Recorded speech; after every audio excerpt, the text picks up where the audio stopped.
اللهم صل وسلم على نبينا محمد وبارك وسلم وصل عليه. اعوذ بالله من الشيطان الرجيم. والذي هو يطعمني ويسقين وإذا مرضت فهو يشفين. عیوب اور نقائص سے پاکیزہ تمام قسم کی حمد و ثنا اللہ وحدہ لا شریک لہ کے لیے، اور درود و سلام سید الاولین والآخرین خاتم النبیین رسول امین جناب محمد الرسول اللہ صلی اللہ علیہ وآلہ وسلم کی ذات اقدس پر اللہ تعالیٰ نے اپنے نبی کو یہ حکم دیا ہے کہ آپ قرآن مجید میں حضرت ابراہیم علیہ السلام کی سیرت اس کا ذکر کریں. تو جس طرح نبی علیہ السلام نے حضرت ابراہیم علیہ السلام کی سیرت کا تذکرہ کیا، اللہ تعالیٰ کے حکم اور نبی علیہ السلام کی اتباع میں ہم بھی گزشتہ خطبات سے حضرت ابراہیم علیہ السلام کی سیرت کا تذکرہ کر رہے ہیں. اس سیرت کا مقصد کیا ہے؟ اللہ تعالیٰ نے قرآن مجید میں فرمایا ھذا بلاغ للناس ولینذروا بہ وَلِيَعْلَمُوا أَنَّمَا هُوَ إِلَٰهٌ وَاحِدٌ وَلِيَذَّكَّرَ أُولُو الْأَلْبَابِ.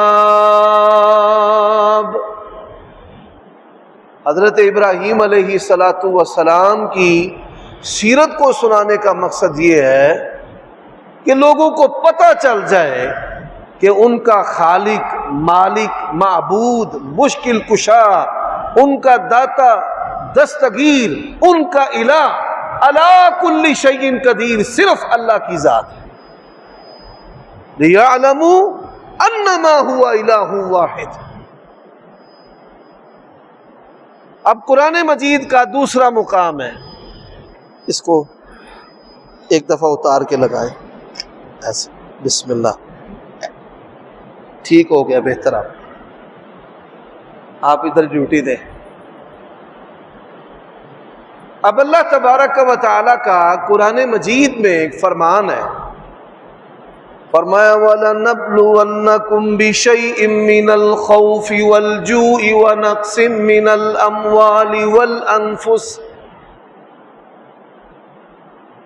وَبَشِّرِ الصَّابِرِينَ الَّذِينَ إِذَا أَصَابَتْهُمْ مُصِيبَةٌ قالوا انا للہ وانا الیہ راجعون اولئک علیہم صلوات من ربہم ورحمہ واولئک هم المہتدون.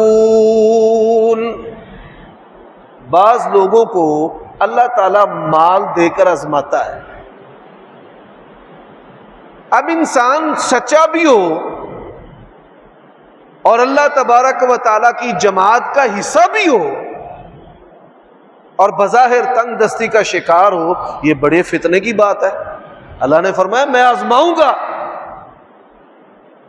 اور صحابہ کرام رضوان اللہ علیہم اجمعین کیا دیکھتے تھے کہ چاند کے 2 ٹکڑے آپ کی انگلی سے ہوتے ہیں، ادھر فاقے ہیں اور ادھر مال و دولت کی ریل پہل ہے. اللہ تبارک و تعالی نے فرمایا لا یغرنک تقلب الذین کفروا فی البلاد. یہ کافروں کی جو ظاہری چمک ہے یہ تمہیں کئی دھوکے میں نہ ڈال دے. متاع قلیل ثم مأواہ جہنم فبئس المہاد. آج بھی جو لوگ لبرل ہیں اور سیکولر ہیں ان کے نزدیک سچائی کا معیار کیا ہے؟ ایجادات. کہتے ہیں کافر کے کیا کہنے ہیں، اس نے ہوائی جہاز بنایا اور یہ ٹیکنالوجی بنائی، وہ بنائی. وہ اللہ کے بندے، اللہ نے ان سب کو تمہارا خادم بنایا ہے. شرط یہ ہے کہ تمہارے پاس ایمان ہونا چاہیے. ایمان ہے. دنیا جہاں کی سارے ٹیکنالوجی کے جو موجد اور سائنسدان ہیں وہ تمہارے خدام ہیں. بندہ احساس کمتری کا شکار ہو جائے کہ میں کھانا نہیں بنا سکتا، میں اینٹیں نہیں لگا سکتا، میں فلاں چیز نہیں بنا سکتا. اسلام کے اندر افتخار جو ہے وہ ایمان اور تقوی کی بنیاد پر ہے کہ میرا اپنے رب سے مضبوط تعلق ہے. نسل کو نسل پر نہیں ہے، پیشے کو پیشے پر نہیں ہے کہ فلاں آدمی جو ہے وہ انجینئر ہے تو وہ بہتر ہے، فلاں وہ پرائمری ماسٹر ہے وہ بہتر نہیں ہے. ایسا نہیں ہے. تو اللہ تبارک و تعالی رزق دے کر بھی آزماتا ہے، رزق چھین کر بھی آزماتا ہے، اور رزق کو تنگ کر کے بھی آزماتا ہے. آپ دیکھیے کچھ لوگ ایسے ہیں کہ ان کے پاس پیسے نہیں ہوتے اشیاء کو خریدنے کے لیے، اپنی ضروریات کو پورا کرنے کے لیے، اور وہ فاقوں کا شکار ہوتے ہیں.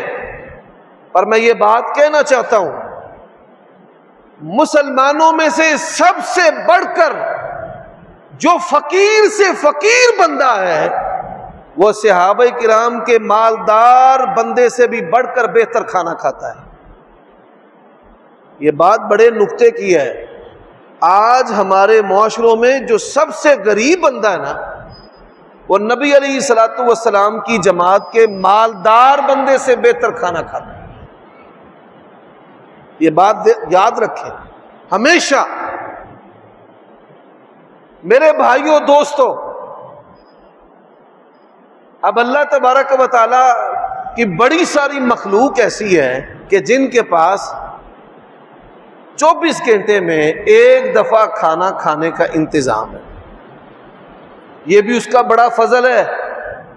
صحابہ کرام کہتے ہیں 2-2 3-3 ماہ تک ہمارے پاس 24 گھنٹے میں کھانے کے لیے صرف ایک کھجور ہوتی تھی، صرف ایک کھجور. یہ بھی اس کا بڑا فضل ہے. اور بعض بندوں کے پاس بڑا پیسہ ہوتا ہے.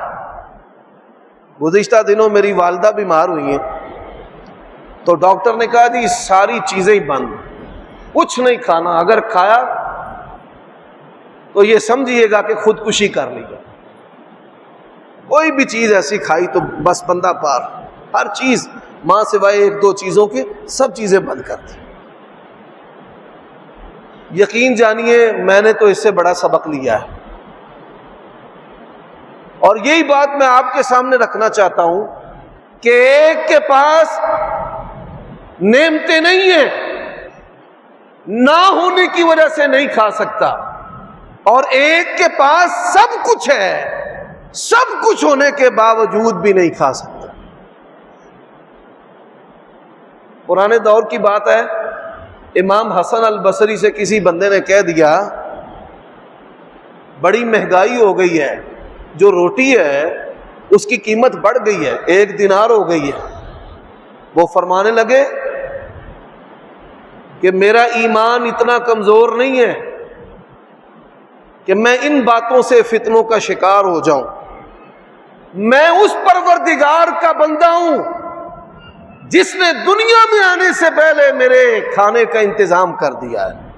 تو ایک روٹی کی بات کرتا ہے، گندم کا ایک دانہ بھی 1 درہم کا ہو جائے، کوئی بندہ وہ تب تک سو نہیں سکتا، مر نہیں سکتا جب تک اس کے نصیبے کا لکھا ہوا رزق جو ہے وہ اس کے پیٹ کے اندر نہ چلا جائے. اچھا بڑے سارے بندے جو ہیں وہ اسی رزق کی وجہ سے مر بھی جاتے ہیں. ڈاکٹر کہتے ہیں میٹھے کے قریب نہیں جانا. اس نے میٹھے کا استعمال کر لیا، شوگر شوٹ کر گئی، یہ مر گیا. بلڈ پریشر، اس نے کہا نمک کا استعمال نہیں کرنا، گوشت کا استعمال نہیں کرنا، اس نے کیا، مر گیا. تو میں نے گزشتہ خطبہ جمعہ میں یہ بات کہی تھی کہ اللہ تبارک و تعالی ہمیں نعمت عطا کرے، یہ اس کا فضل ہے. اور کمال یہ ہے کہ اللہ تعالیٰ اس نعمت کو ہمارے لیے زحمت نہ بنائے. کھانا نعمت ہے، پیٹ میں چلی گئی، پیٹ درد ہو رہے، اسی کھانے کی وجہ سے ہارٹ اٹیک ہو گیا. اولاد اللہ نے دی ہے، وہی اولاد انسان کو جوتے مارتی ہے. مال، اسی مال کو چرانے والے اس کے جوان بچوں کو اس کے سامنے قتل کر دیتے ہیں، اس کی عزتوں کا جنازہ نکل جاتا ہے. تو کمال یہ ہے کہ اللہ تبارک و تعالی نعمت عطا کرے اور پھر نعمت کو ہمارے اوپر نعمت ہی رکھے. دعا کرے اللہ کبھی بھی کسی نعمت کو ہمارے لیے زحمت نہ بنائے. اب جو رزق ہے، اللہ تبارک و تعالی نے قرآن مجید میں کہا ہے یا ایوہ الناس، یہاں پہ یا ایوہ الذین آمنوا نہیں ہے، کیا ایمان والو. اللہ نے کہا یا ایوہ الناس اذکروا نعمت اللہ علیکم هل من خالق يرزقكم من السماء والأرض لا إله إلا هو فأنا توفقون. اب اس کا معنی کیا ہے؟ اے انسانوں، اس کائنات میں اللہ پروردگار خالق پیدا کرنے والے کے سوا زمین و آسمان سے کوئی رزق دے سکتا ہے؟ کیوں بھائی؟ اور پھر زمین و آسمان سے رزق دینے کے جدید ذرائع ہیں. پہلے آسمان سے رزق بارش کی صورت میں، پرندوں کے شکار کی صورت میں، اور آج مواصلات کے نظام کی صورت میں، ہوائی جہازوں کے سفر کی صورت میں اللہ تبارک و تعالی لاکھوں نہیں کروڑوں بندوں کو رزق دے رہا. یہ آسمان سے رزق ہے. زمین سے رزق پروردگار یہ طرح طرح کی جو نعمتیں ہیں سبزیوں اور پھلوں کی صورت میں، کتنا جدت کا دور ہے، مصنوعی اشیاء بنتی ہے، لیکن تمام دنیا کے سائنسدان مل کر اللہ تعالیٰ نے قرآن مجید میں ان کی حقیقت کو واضح کیا ہے. فرمایا یسلبہم الذباب لا یستنقذوہ ضعف الطالب والمطلوب. اگر مکھی ان سے کھانے کا ایک ذرہ لے جائے تو یہ ذرہ واپس نہیں لا سکتے. آج سائنسدانوں نے کیا لکھا ہے؟ وہ کہتے ہیں کہ مکھی جو ہے جب کسی ذرے کو اٹھاتی ہے، اٹھانے سے پہلے اپنے بدن کے لعاب سے اس کو میلٹ کر دیتی ہے، اس کو گلا دیتی ہے، جس کو دوبارہ حاصل کیا ہی نہیں جا سکتا. اللہ نے یہ بات 1400 سال پہلے کہی ہے، ان یسلبہم الذباب لا یستنقذوہ. مکھی ذرہ لے جائے وہ واپس نہیں لا سکتی. یہ رزق ان چیزوں میں شامل ہے کہ جن کو اللہ تبارک و تعالیٰ نے خود قرآن مجید کے اندر لا الہ الا اللہ کے معنی میں شامل کیا ہے.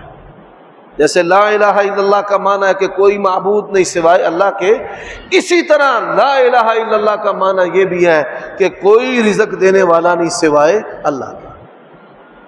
اب یہ ایمانی کمزوری ہے حضرات. اللہ تعالیٰ نے قرآن مجید سورۃ المومنون کے اندر ایک بات کہی ہے. فرمایا یا ایھا الرسل کلوا من طیبات ما رزقناکم واعملوا صالحا انی بما تعملون علیم. اے میرے نبیوں رسولوں، اللہ نے اپنے چنیدہ، برگزیدہ، منتخب انبیاء اور رسل کو مخاطب کیا ہے. کہا جب بھی کھانا ہے حلال کھانا ہے، حلال کے علاوہ یقین جانیے نبی علیہ الصلوۃ والسلام اعلان نبوت سے پہلے آپ کے جو شخصی کمالات تھے ان کمالات کے اندر یہ خوبی بھی شامل تھی کہ آپ کی زبان اور آپ کے ہاتھ نے حرام کو چکھنا تو بڑی دور کی بات ہے، کبھی چھوا بھی نہیں. یہ نبی علیہ الصلوۃ والسلام کے کمالات میں چیز شامل ہے، انبیاء کے کمالات میں یہ چیز شامل ہے. اور حافظ ابن کثیر رحمہ اللہ نے اس آیت کریمہ کی تفسیر میں لکھا ہے کہ اللہ نے انبیاء کو کہا ہے وَاعْمَلُوا صَالِحًا، نیک اعمال کرو. نیک اعمال کا جو انحصار ہے وہ رزق حلال پر ہے، رزق حلال پر. آپ یہ سن کر حیران ہوں گے کہ اللہ تبارک و تعالی نے جن لوگوں کو بادشاہ بنایا ہے، ایک بادشاہ وہ ہے جس کو انسانوں نے بنایا ہے، اور ایک بادشاہ وہ ہے جس کو اللہ نے بادشاہ بنایا ہے. کون ہے؟ حضرت داؤد علیہ الصلوۃ والسلام.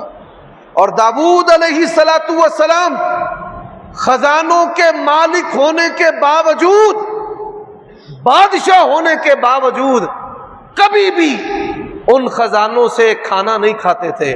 نبی علیہ الصلوۃ والسلام نے فرمایا بادشاہ ہونے کے باوجود وہ اپنے ہاتھ سے محنت کرتے اور اپنی کمائی سے، اپنے ہاتھوں کی محنت سے کھانا کھاتے تھے. صحابہ کرام رضوان اللہ علیہ اجمعین نے پوچھا یا رسول اللہ حضرت داؤد علیہ الصلوۃ والسلام کام کیا کرتے تھے؟ فرمایا وہ لوہے کی کڑیاں اور زرے بناتے اور ان کو فروخت کرتے، اور ان کی کمائی سے جو حاصل ہوتا اس سے وہ کھانا کھاتے.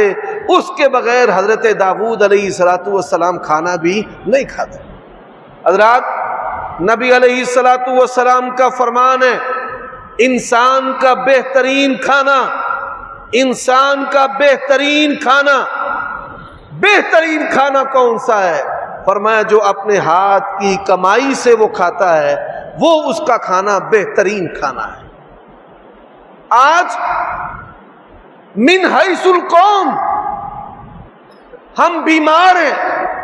پہلے لوگ بیٹیوں کے رشتے کرتے تھے کہ بچہ کماتا ہو، گھر مالدار ہے، زمیندار ہے، کاروبار ہے، فیکٹری ہے، سرکاری جاب ہے.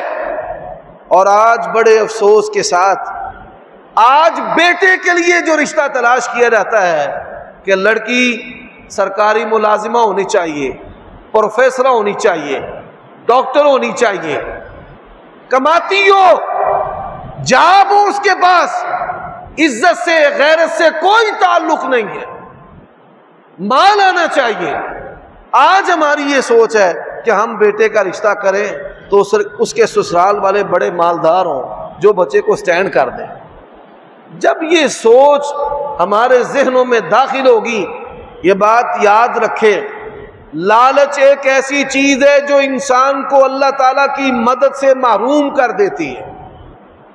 یہ مال کی حرص و ہوس اللہ تعالیٰ کی غیبی مدد سے انسان کو محروم کر دیتی ہے.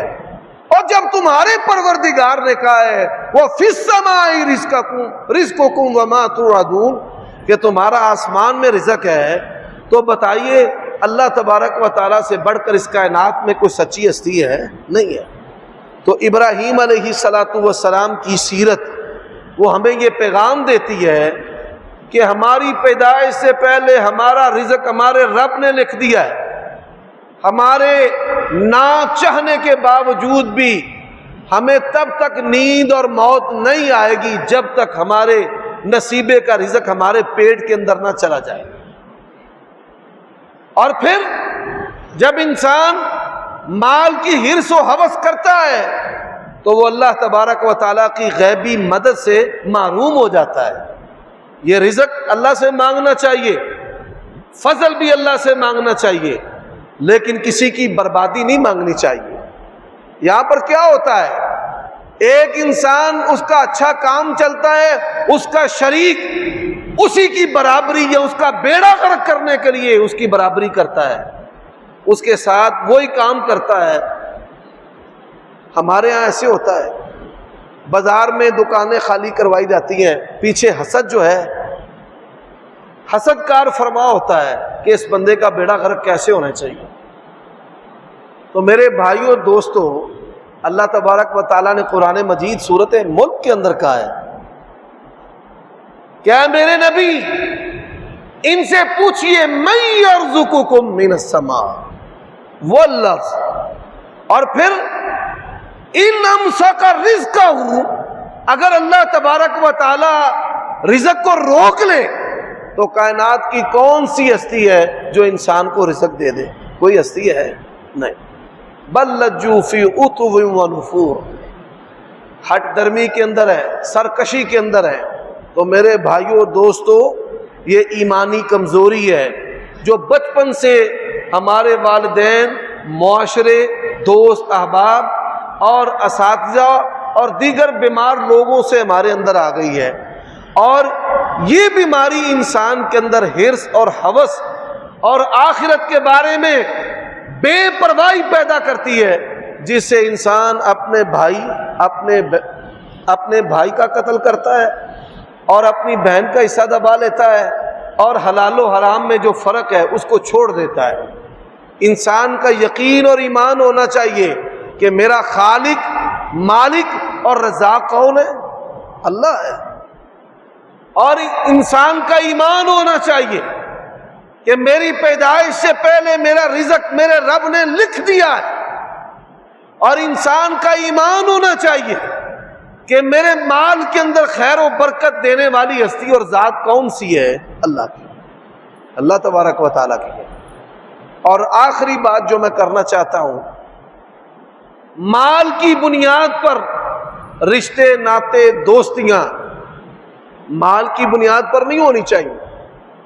جن لوگوں نے مال کی بنیاد پر رشتے ناتے اور دوستیاں کی ہیں، اللہ کی قسم ہے ایک بندہ بھی ایسا نہیں ہے جو فتنے کا شکار نہ ہو۔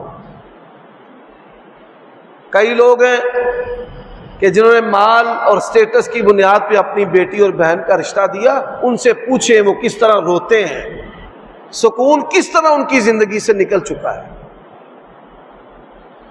اور جن لوگوں نے مال کی بنیاد پر تعلق داریاں اور دوستیاں بنائیاں، ان سے پوچھیں کہ یہ ظالم کس طرح ان کے حقوق اور جو اموال ہے ڈکار گئے۔ اور جب تک لالچ زندہ ہے، مسلمان اور کافر کے اندر یہی فرق ہے، مسلمان اور کافر میں یہی فرق ہے کہ مسلمان جو ہے وہ لالچی نہیں ہوتا، کافر جو ہے وہ لالچی ہوتا ہے۔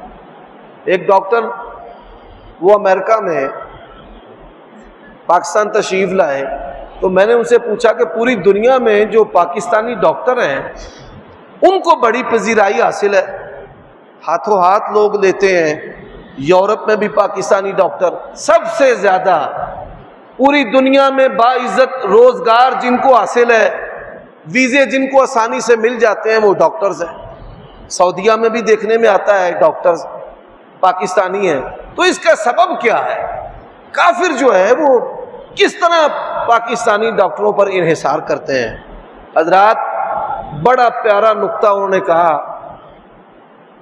کہ کافر کے پاس ایمان نہیں ہے، مسلمان ڈاکٹر کے پاس ایمان ہے، اسے اس کی سائنس جہاں پہ سٹاپ کرتی ہے وہ وہاں پہ رک جاتا ہے، اور پاکستانی ڈاکٹر قدم آگے بڑھا دیتا ہے، جو میرے اللہ کو منظور ہے، جو میرے اللہ کو منظور۔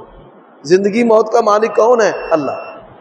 وہ ایمان کی بنیاد پر قدم آگے بڑھا لیتا ہے، کافر کو اس کی سائنس نے جہاں پہ روک دیا وہ رک گیا ہے۔ تو میرے بھائیوں، بڑی ساری چیزیں جو مسلمانوں اور کافروں میں فرق کرتی ہیں، جیسے نماز کا فرق ہے، جیسے کافر بیٹی کی پیدائش پہ نہ خوش ہوتا ہے، مسلمان خوش ہوتا ہے، نہ خوش نہیں ہوتا، وہ کہتا ہے الحمدللہ میں نے جس کا کلمہ پڑھا ہے اس کی 4 بیٹیاں تھیں۔ حضرات، ایسے ہی مسلمان اور کافر کے اندر جو فرق کرنے والی چیز ہے، آج کے خطبے کا خلاصہ وہ لالچ ہے۔ کافر لالچی ہوتا ہے، مسلمان جو ہے وہ لالچی نہیں ہوتا۔ امام بخاری رحمہ اللہ، ان کے کمالات میں سے ایک کمال یہ، غلہ بیچتے تھے، تجارت کرتے تھے، غلے کا ڈھیر ہے۔ ایک تاجر آیا، اس نے ریٹ لگایا، امام بخاری فرماتے ہیں میں نے نہیں بیچنا اس پر، وہ چلا گیا، رات ہو گئی۔ امام بخاری رحمہ اللہ نے ارادہ کر لیا کہ اگر وہ دوبارہ آیا تو میں نے اسی کو بیچنا ہے۔ اب وہ بندہ منڈی میں دوبارہ آ گیا، وہ بھی کھڑا ہے، ایک اور تاجر آیا، اس نے بڑھ کر قیمت لگائی، دگنی قیمت لگائی۔ تو امام بخاری رحمہ اللہ نے کہا کہ میں نے کل جو قیمت لگانے والا بندہ ہے، اگرچہ اس کی قیمت کم ہے، میں نے اس کو بیچنے کی رات نیت کر لی تھی، لالچ کے لیے، زیادہ منافع کے لیے میں نے اپنی نیت کو بھی نہیں بدلنا، اپنی نیت کو بھی نہیں بدلنا۔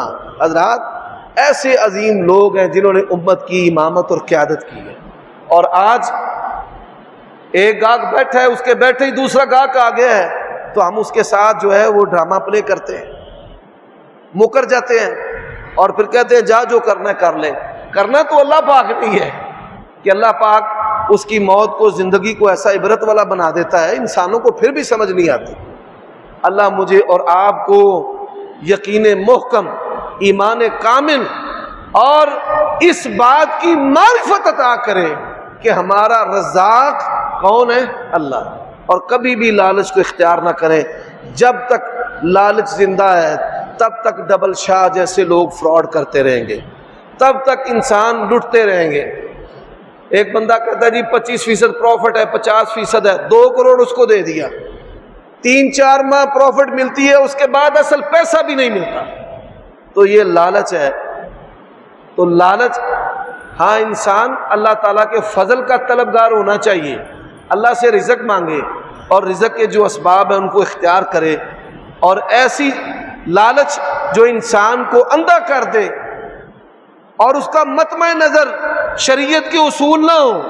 کئی لوگ ہمارے پاس آتے ہیں جی سفارش کر دیں، کہہ دیں، تو میں ان کو کہتا ہوں کہ تمہاری جو ڈیل اور کاروبار ہے یہ شریعت کے منافی، اس کی بنیاد لالچ پر ہے۔